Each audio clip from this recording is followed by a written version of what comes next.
এর উপরে যদি কোনো মুমিন ইখলাসের সাথে রবকে খুশি করার জন্য একবার দুরূদ শরীফ পড়ে, মান সাল্লা আলাইয়া ওয়াজাবাত লাহু শাফাআহ, আমি রহমতের নবী ঘোষণা দিলাম হাসরের ময়দানে ওই উম্মতকে খুঁজে বের করে আমি নবী তাকে শাফাআত করে আমি তার হাত ধরে আল্লাহর জান্নাত পর্যন্ত পৌঁছায়া দিব।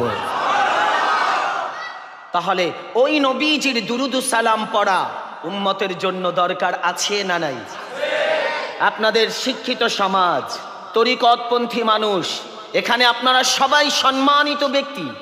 একটা প্রশ্ন রেখে কথা বলছি, পৃথিবীতে নামাজ, রোজা, হজ, যাকাত, দান, সাদকা যা বলেন, আল্লাহ কোনো ইবাদত করেন? একটু প্রশ্নের উত্তরটা চাই। স্বাভাবিক জ্ঞানে বলেন, আমি আপনাদেরকে বাঝানোর জন্য, কঠিন বিপদে ফেলার জন্য বলিনি। আল্লাহ কি কোনো ইবাদত করেন? নামাজ পড়েন, রোজা, হজ, যাকাত? না, রব এগুলো থেকে পুত পবিত্র। কিন্তু